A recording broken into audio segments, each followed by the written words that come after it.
Je bénirai l'Éternel en tout temps. Ses louanges seront toujours dans ma bouche. Oh, j'aime qu'on ait un problème. Et puis qu'elle est content comme ça. Ah, m'pas caché, Dieu. Depuis m'commence li Bible moi chaque jour, m'senti charge problème moi yo sorti sous dôme. Si c'est comme ça, moi pour aller couvrir acheter un Bible. Dégagez au marché. Mais en attendant, ou qu'attendez radio télévision d'espoir? Radio Vision d'Espoir. Oh, moi t'attendais une annonce comme ça, oui. Mais qui ça a te dit? Lecture de la Bible en un an. Une émission qui vous accompagne à la découverte des trésors cachés de la parole de Dieu sur Radio Télévision d'Espoir. Chaque jour de 11h à 11h30 du matin, excepté mercredi 5h30, 6h de l'après-midi, samedi 7h30, 8h du matin, avec les sœurs Chantal Saint-Hubert, Claude Louis Orisma et votre servante Maudeline Maurice Hilaire.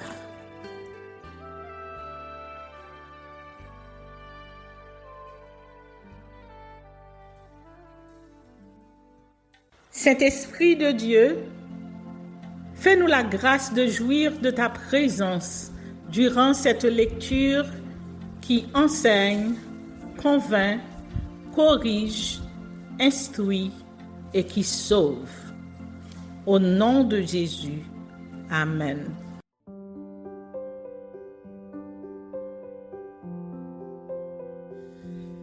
Un Chronique, chapitre 27. Les chefs de l'armée.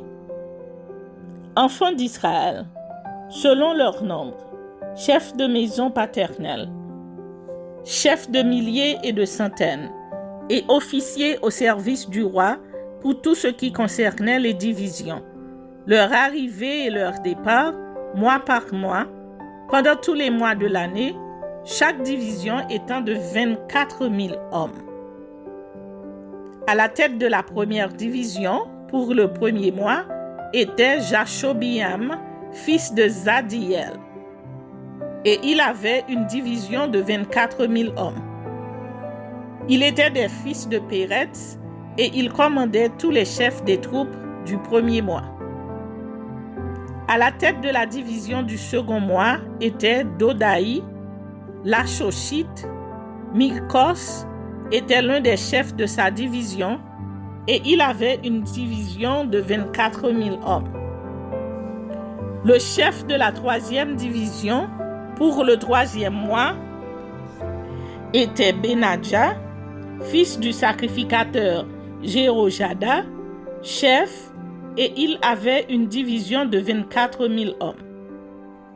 Ce Benadja était un héros parmi les 30 et à la tête des 30, et Aminadab, son fils, était l'un des chefs de sa division. Pour le quatrième mois, était Azaël, frère de Joab, et après lui, Zébadia, son fils, et il avait une division de 24 000 hommes. Pour le cinquième mois, était le chef Chaméus, le Gizrachite, et il avait une division de 24 000 hommes. Pour le sixième mois, était Ira, fils d'Ikkesh, le Tékoïte, et il avait une division de 24 000 hommes. Pour le septième mois, était Héletz, le Pélonite, des fils d'Éphraïm, et il avait une division de 24 000 hommes. Pour le huitième mois, était Sibécaï, le Hushachite, de la famille des Zérachites, et il avait une division de 24 000 hommes. Pour le neuvième mois, était Abiézer, d'Anathoth, des Benjamites, et il avait une division de 24 000 hommes. Le 10e, pour le 10e mois, était Maharaï de Netopha, de la famille des Zérachites, et il avait une division de 24 000 hommes. Le 11e, pour le 11e mois, était Benaja de Pinraton, des fils d'Éphraïm, et il avait une division de 24 000 hommes. Le 12e, pour le 12e mois, était Eldaï de Netopha, de la famille d'Othniel, et il avait une division de 24 000 hommes. Voici les chefs des tribus d'Israël. Chef des Rubénites, Eliezer, fils de Zikri, des Siméonites, Shephatia, fils de Maaka, des Lévites, Hashabia, fils de Kemuel, de la famille d'Aaron, Sadok, de Juda, Elihu, des frères de David, d'Issachar, Omri, fils de Mikaël, de Zabulon, Jishé Maéja, fils d'Abdias, de Nephtali, Jérimoth, fils d'Aziel, des fils d'Éphraïm, José, fils d'Azazia, de la demi-tribu de Manassé, Joël, fils de Pédaja. De la demi-tribu de Manassé en Galaad, Jido, fils de Zacharie, de Benjamin, Jahaziel, fils d'Abner, de Dan, Azariel, fils de Jérocham. Ce sont là les chefs des tribus d'Israël. David ne fit point le dénombrement de ceux d'Israël qui étaient âgés de 20 ans et au-dessous, car l'Éternel avait promis de multiplier Israël comme les étoiles du ciel. Joab, fils de Tseruja, avait commencé le dénombrement, mais il ne l'acheva pas, car l'Éternel s'étant irrité contre Israël à cause de ce dénombrement qui ne fut point porté parmi ceux des chroniques du roi David.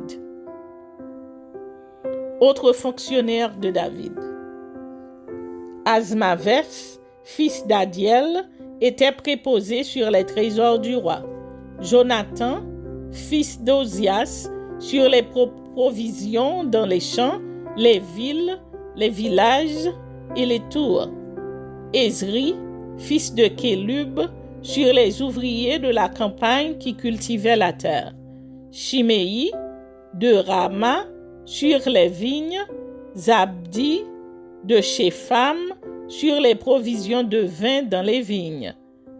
Baal-Hanan, de Guéder, sur les oliviers et les sycomores dans la plaine.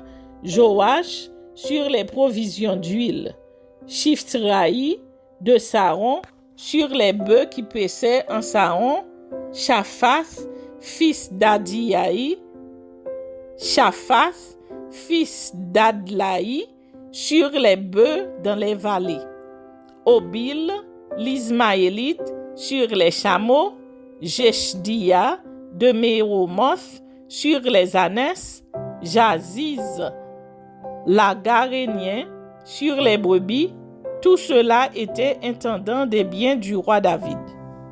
Jonathan, oncle de David, était conseiller, homme de sens et de savoir.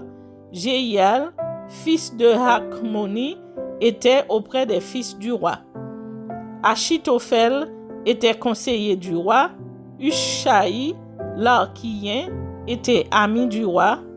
Après Achitophel, Jéhojada, fils de Benaja, et Abiatar furent conseillers. Joab était chef de l'armée du roi.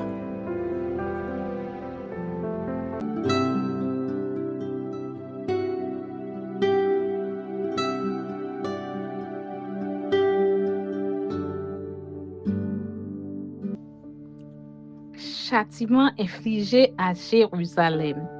Ézéchiel chapitre 9. Quand il cria d'une voix forte à mes oreilles, « Approchez, vous qui devez châtier la ville, chacun son instrument de destruction à la main. Et voici, 6 hommes arrivèrent par le chemin de la porte supérieure du côté du septentrion, chacun son instrument de destruction à la main. Il y avait au milieu d'eux un homme vêtu de lin et portant une écritoire à la ceinture.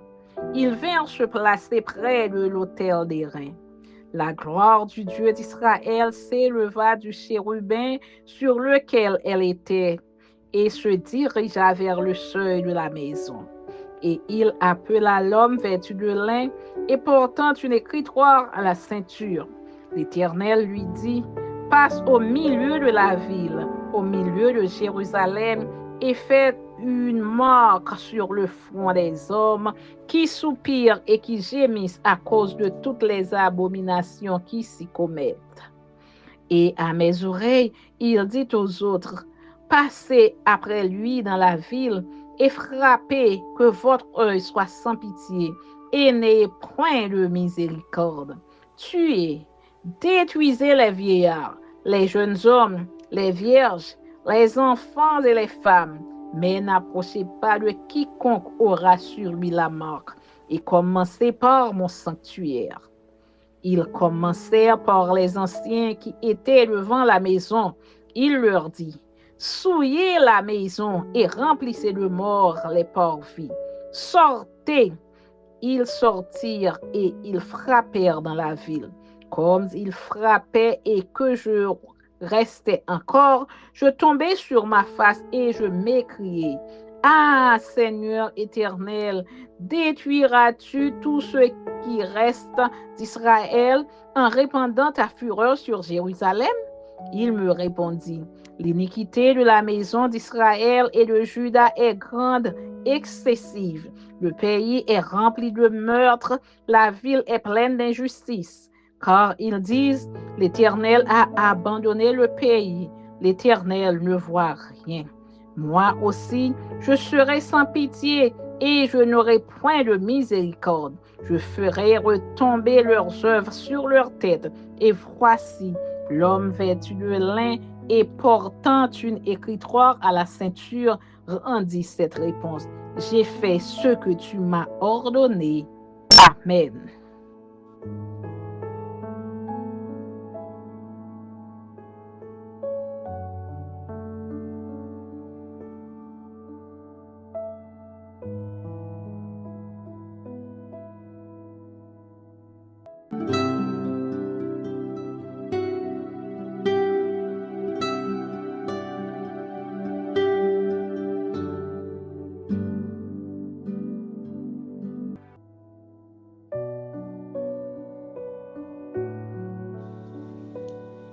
Apocalypse, chapitre 17. Chute de Babylone. Puis un des 7 anges qui tenait les 7 coupes vint, et il m'adressa la parole en disant, « Viens, je te montrerai le jugement de la grande prostituée qui est assise sur les grandes eaux. C'est avec elle que les rois de la terre se sont livrés à l'impudicité, et c'est du vin de son impudicité que les habitants de la terre se sont enivrés. » Il me transporta en esprit dans un désert, et je vis une femme assise sur une bête écarlate, pleine de noms de blasphème, ayant 7 têtes et 10 corps. Cette femme était vêtue de pourpre et d'écarlate, et parée d'or, de pierres précieuses et de perles. Elle tenait dans sa main une coupe d'or, remplie d'abominations et des impuretés de sa prostitution. Sur son front était écrit un nom, un mystère, Babylone la grande, la mère des impudiques et des abominations de la terre. Et je vis cette femme ivre du sang des saints et du sang des témoins de Jésus. et en la voyant, je fus saisi d'un grand étonnement. Et l'ange me dit, « Pourquoi t'étonnes-tu? Je te dirai le mystère de la femme et de la bête qui la porte, qui a les 7 têtes et les 10 cornes. La bête que tu as vue était, et elle n'est plus.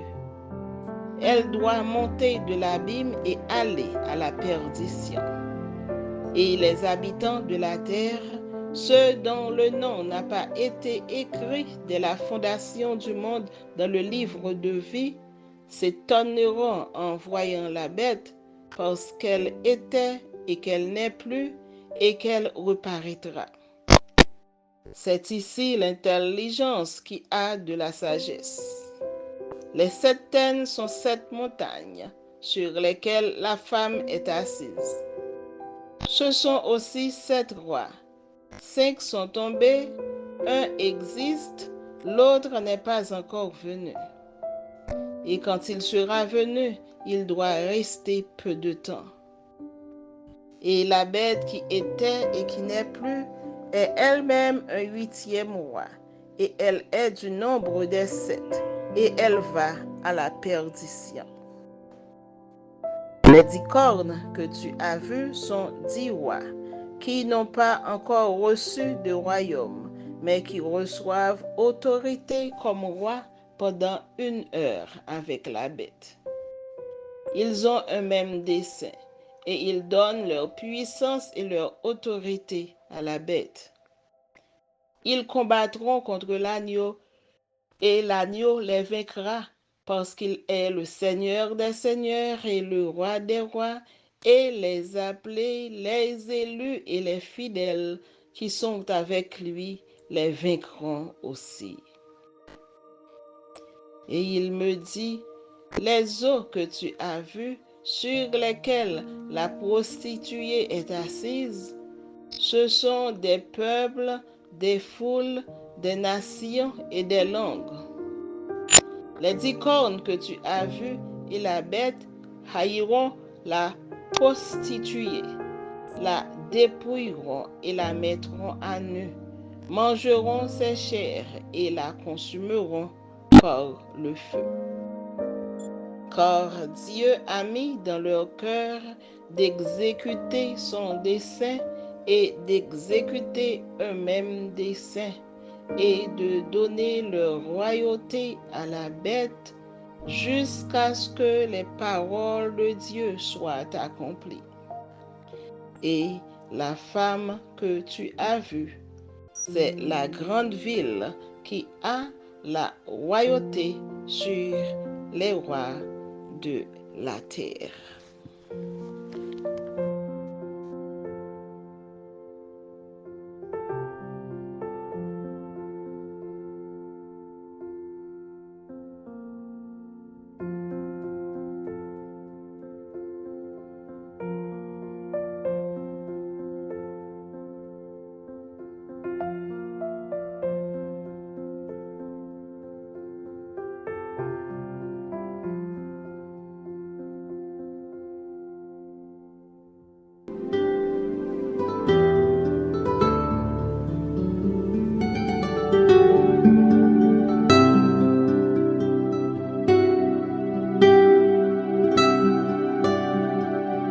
Merci Seigneur de nous donner le discernement dans la lecture de ta parole, que nous y prêtions attention afin d'appliquer notre cœur à la sagesse. Amen. Que celui qui a des oreilles pour entendre, entende, et que celui qui lit fasse attention.